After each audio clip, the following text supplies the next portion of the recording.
അസ്സലാമു അലൈക്കും വറഹ്മത്തുള്ളാഹി വബറകാതുഹു. അൽഹംദുലില്ലാഹ്. അല്ലാഹുമ്മ സ്വല്ലി അലാ മുഹമ്മദിൻ വഅലാ ആലി മുഹമ്മദ്. അമ്മാ ബഅദ്.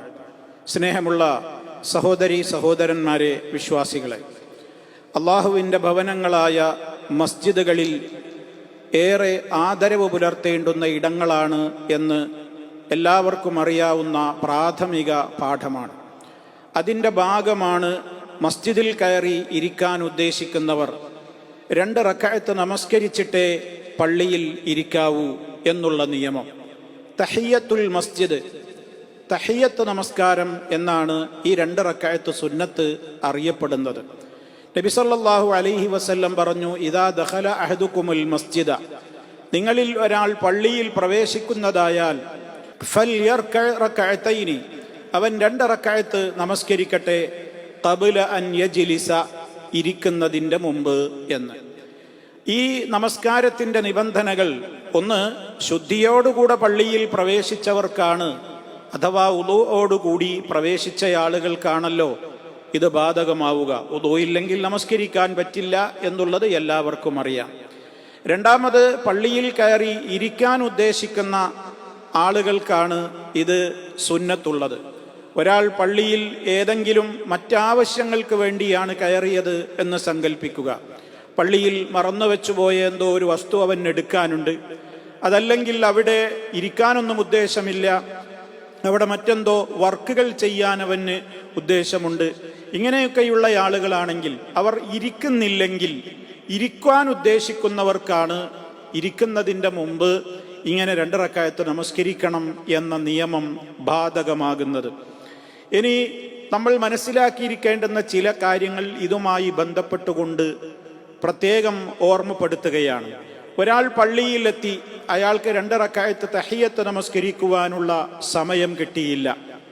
കാരണം തഹിയ്യത്ത് നമസ്കാരത്തിന് നിന്നാൽ അദ്ദേഹത്തിന് ഫർള് നമസ്കാരങ്ങളുടെ തൊട്ട് മുമ്പുള്ള റവാത്തിബ് സുന്നത്തുകൾ നിസ്കരിക്കുവാൻ സമയം കിട്ടുകയില്ല എന്ന ഘട്ടം വന്നാൽ, ഒരാൾക്ക് ഉദാഹരണം, ളുഹർ നമസ്കാരത്തിൻ്റെ മുമ്പ് 4 റക്അത്ത് റവാത്തിബ് സുന്നത്തുണ്ടല്ലോ, അപ്പോൾ അതിൻ്റെ ആദ്യത്തെ 2 റക്അത്തിൽ ഇപ്രകാരം തഹിയ്യത്ത് നമസ്കാരം കൂടി ഒരാൾ കരുതിയാൽ അയാൾക്ക് ളുഹറിൻ്റെ ആ റവാത്തിബ് സുന്നത്തിൻ്റെ പുണ്യവും കിട്ടും, തഹിയ്യത്ത് നമസ്കാരത്തിൻ്റെ പുണ്യവും കിട്ടും.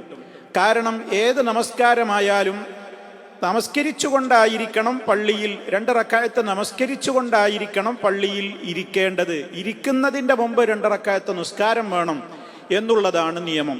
അതുകൊണ്ട് ഒരാൾ ഫർള് നമസ്കാരത്തിൻ്റെ മുമ്പുള്ള റവാത്തിബ് സുന്നത്ത് നിസ്കരിക്കുന്ന വേളയിൽ ഈ തഹിയ്യത്തിൻ്റെ കൂടി ഉദ്ദേശം അയാൾക്ക് മനസ്സിലുണ്ടായാൽ ആ പ്രതിഫലവും അയാൾക്ക് കിട്ടും. ഇനി മറ്റൊരാൾ നമസ്കാരത്തിന് പ്രവേശിച്ചു, അവിടെ ഇഖാമത്ത് വിളിക്കപ്പെട്ടിരിക്കുന്നു. അപ്പോൾ അയാൾക്ക് ളുഹറിൻ്റെ മുമ്പുള്ള 2 റക്അത്ത് അല്ലെങ്കിൽ 4 റക്അത്ത് റവാത്തിബിനുള്ള സമയവുമില്ല, ഫർള് നമസ്കാരം ആരംഭിക്കുകയാണ്. ആ ഘട്ടത്തിൽ ആ വ്യക്തിക്ക് ഫർള് നമസ്കാരത്തിൻ്റെ കൂടെ തന്നെ ഈ തഹിയ്യത്തിൻ്റെ ഉദ്ദേശവും കൂടി അയാളുടെ മനസ്സിലുണ്ടായാൽ ആ ളുഹർ നമസ്കരിക്കുന്ന വ്യക്തിക്കും എന്ത് ലഭിക്കുന്നു? ഈ തഹിയ്യത്തിൻ്റെ പുണ്യം ലഭിക്കുന്നു.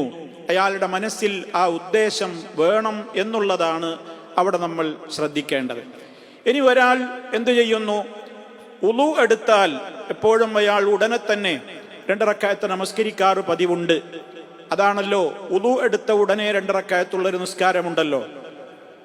ആ നമസ്കാരത്തെയും ഒരാൾ എന്ത് ചെയ്യാണ്? കരുതുകയാണ്.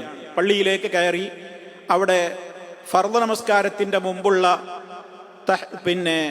ഫർള് നമസ്കാരത്തിൻ്റെ മുമ്പുള്ള റവാത്തിബ് നമസ്കരിക്കുന്നതിൻ്റെ കൂടെ തന്നെ അദ്ദേഹത്തിന് എന്ത് ചെയ്യാം?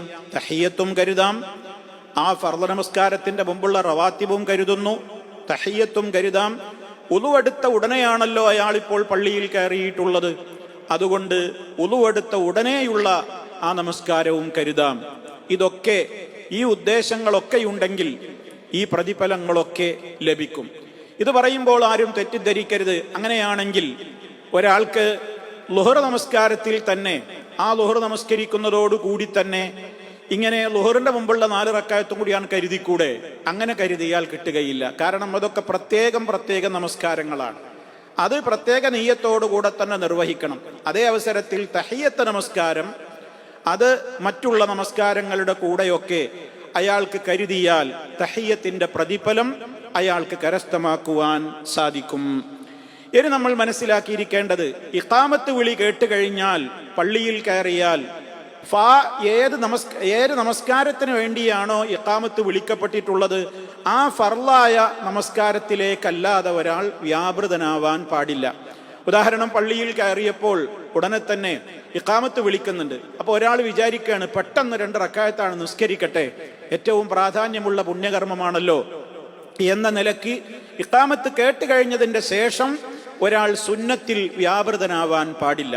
നബി സല്ലല്ലാഹു അലൈഹി വസല്ലം പറഞ്ഞതാണ്, ഇദാ ഉഖീമത്തിസ് സ്വലാഹ്, നമസ്കാരത്തിന് ഇഖാമത്ത് വിളിക്കപ്പെട്ട് കഴിഞ്ഞാൽ ഫലാ സ്വലാത്ത ഇല്ലൽ മക്തൂബ, ആ ഇഖാമത്ത് വിളിക്കപ്പെട്ട ഫർള് നമസ്കാരം അല്ലാത്തൊരു നിസ്കാരം അവിടെ പാടില്ല.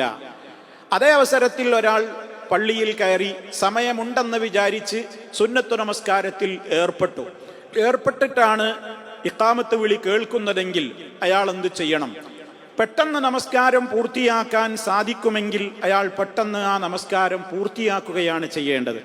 അതേ അവസരത്തിൽ ആ നമസ്കാരത്തിൽ ഞാൻ തുടർന്നാൽ എൻ്റെ ഈ ഫർളിന്റെ 1 റക്അത്തെങ്കിലും എനിക്ക് നഷ്ടപ്പെടും എന്ന് വന്നാൽ അയാൾ ഇപ്പോൾ ഏർപ്പെട്ടിട്ടുള്ള സുന്നത്ത് നമസ്കാരത്തിൽ നിന്ന് അയാൾ വിരമിച്ച് പെട്ടെന്ന് ഫർളിന്റെ കൂടെ തുടർന്ന് നിസ്കരിക്കുകയാണ് ചെയ്യേണ്ടത്.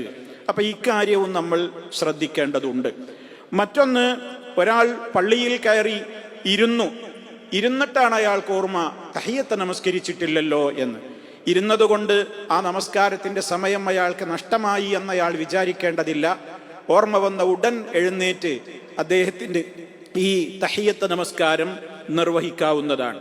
ഇനി മറ്റൊരു വിഷയം ഈ കാര്യത്തിൽ പലരും സംശയമായി ഉന്നയിക്കാറുള്ളത്, പള്ളിയിൽ തഹിയ്യത്ത് നമസ്കാരം നിർവഹിക്കുവാൻ പാടില്ലാത്ത ചില സമയങ്ങളില്ലേ? ഉദാഹരണമായി ചില പ്രത്യേക സന്ദർഭങ്ങളിൽ, ഒരു ദിവസത്തിൽ 3 പ്രധാനപ്പെട്ട സന്ദർഭങ്ങളിൽ നമസ്കാരം വിരോധിക്കപ്പെട്ടിട്ടുണ്ടല്ലോ. ഒന്ന്, സൂര്യൻ ഉദിച്ച് ഉയരുന്ന ആ ഒരു ഘട്ടം, സൂര്യോദയം പൂർത്തിയാകുന്നത് വരെ സുബഹിക്ക് ശേഷം. മറ്റൊന്ന്, സൂര്യൻ നട്ടുച്ച നേരത്ത് ആകാശമധ്യത്തിൽ സൂര്യൻ എത്തുന്ന ളുഹർ ബാങ്ക് വിളിക്കുന്നതിന്റെ അല്പം മുമ്പുള്ള ആ സമയം. അതുപോലെ തന്നെ സൂര്യൻ അസ്തമിക്കുന്ന ആ തൊട്ടടുത്തുള്ള നിമിഷങ്ങൾ, ഖുറൂബ്, അസ്തമനത്തോടടുക്കുന്ന സമയം, അസറിന്റെ ശേഷം. ഈ ഘട്ടങ്ങളിൽ ഒരാൾ പള്ളിയിൽ കയറുമ്പോൾ എന്ത് ചെയ്യണം? ആ സമയത്ത് നമസ്കരിക്കാൻ പാടുണ്ടോ? ഈ വിഷയത്തിൽ വ്യത്യസ്ത വീക്ഷണങ്ങൾ പണ്ഡിത ലോകത്ത് നമുക്ക് കാണുവാൻ സാധിക്കും. ഒരു വിഭാഗം പണ്ഡിതന്മാർ പറഞ്ഞു അയാൾ ആ സമയത്ത് നിസ്കരിക്കേണ്ടതില്ല എന്നാണ്. മറ്റൊരു വിഭാഗം പണ്ഡിതന്മാർ പറയുന്നത് ഇതൊരു കാരണമുള്ള നമസ്കാരമാണ്, അതുകൊണ്ട് അത്തരം ഒരു സാഹചര്യത്തിൽ ഒരാൾ ഏത് സമയത്ത് പള്ളിയിൽ കയറിയാലും അയാൾക്ക് തഹിയ്യത്ത് നമസ്കരിക്കാവുന്നതാണ്. ഏതുപോലെ ഒരാൾ ഗ്രഹണം ബാധിക്കുന്ന ഒരു സമയം, അതിപ്പോൾ ഏത് സമയത്താണോ ഗ്രഹണമുള്ളത് അതൊരു കാരണത്താലുള്ള നിസ്കാരമാണല്ലോ, അത് ഈ ഒരു സമയത്താണ് ഒത്തുവരുന്നതെങ്കിൽ അപ്പോൾ നമസ്കരിക്കാമല്ലോ. അതേപോലെ ഒരാൾ കഅബ തവാഫ് ചെയ്ത് കഴിഞ്ഞാൽ 2 റക്അത്ത് നിസ്കാരം തവാഫിൻ്റെതായി ഉണ്ടല്ലോ, അത് ഈ സമയവുമായി യോജിച്ചു വന്നാൽ അയാൾ വെയിറ്റ് ചെയ്യേണ്ടതൊന്നുമില്ല, അയാൾക്ക് തവാഫിന്റെ 2 റക്അത്ത് നമസ്കരിക്കാം. അപ്പൊ അതേപോലെ ഇതും ഒരു പ്രത്യേക കാരണമുള്ള നമസ്കാരമാണ്, അതുകൊണ്ടത് നിർവഹിക്കാവുന്നതാണ് എന്നാണ് മറ്റൊരു വിഭാഗം പണ്ഡിതന്മാർ പറയുന്നത്. ഇവിടെ ഇത് രണ്ടും കൂടെ കൂട്ടി യോജിപ്പിച്ചുകൊണ്ട് നമ്മൾ മനസ്സിലാക്കുമ്പോൾ വളരെ അടുത്ത ഒരു സമയത്ത്, സൂര്യാസ്തമനത്തിന് ഏതാനും മിനിറ്റുകളേയുള്ളൂ, അതുപോലെ തന്നെ ളുഹർ ബാങ്ക് വിളിക്കാൻ ഏതാനും മിനിറ്റുകളേയുള്ളൂ, അതുപോലെ സൂര്യൻ ഉദിച്ചു വരാൻ ഏറ്റവും മിനിറ്റുകളേയുള്ളൂവെങ്കിൽ ഒരാൾ ആ സമയത്ത് ഈ പണ്ഡിത ലോകത്ത് വിവരിക്കപ്പെട്ടിട്ടുള്ള അഭിപ്രായ വ്യത്യാസങ്ങളിൽ നിന്ന് ഒഴിവായി സൂക്ഷ്മത പാലിക്കുവാൻ നല്ലത് അയാൾ കുറച്ചു നേരം ഇരിക്കാതെ വെയിറ്റ് ചെയ്ത് കാത്തു നിൽക്കലാണ്. എന്നിട്ട് ആ സമയം ക്ലിയർ ആയി കഴിഞ്ഞതിൻ്റെ ശേഷം നിസ്കരിക്കലാണ് നല്ലത്. ഈ അഭിപ്രായ വ്യത്യാസത്തിൽ നിന്ന് സൂക്ഷ്മത പുലർത്താൻ അങ്ങനെ ഒരു വഴി സ്വീകരിക്കാമല്ലോ എന്ന് അഭിപ്രായം പറഞ്ഞ പണ്ഡിതന്മാരെയും കാണാൻ സാധിക്കും. ഏതായിരുന്നാലും സഹോദരങ്ങളെ, ഏറ്റവും പ്രാധാന്യമുള്ള ഒരു സുന്നത്ത് നമസ്കാരമാണ് തഹിയ്യത്ത് നമസ്കാരം. അത് ആ പുണ്യം നേടിയെടുക്കുവാൻ ഉതകുന്ന വിധത്തിൽ ഇപ്പറഞ്ഞ കാര്യങ്ങളൊക്കെ മസ്ജിദിൽ പ്രവേശിക്കുന്ന വേളയിൽ നമ്മുടെ മനസ്സുകളിൽ ഉണ്ടാവണം എന്ന് ഓർമ്മപ്പെടുത്തുന്നു. അള്ളാഹു സുബ്ഹാനഹു വ തആല സൽക്കർമ്മങ്ങൾ വർദ്ധിപ്പിച്ചുകൊണ്ട് അള്ളാഹുവിലേക്ക് അടുക്കുവാൻ ഭാഗ്യം സിദ്ധിക്കുന്ന നല്ലവരിൽ നമ്മെ ഓരോരുത്തരെയും ഉൾപ്പെടുത്തി അനുഗ്രഹിക്കുമാറാകട്ടെ. വൽഹംദുലില്ലാഹി റബ്ബിൽ ആലമീൻ.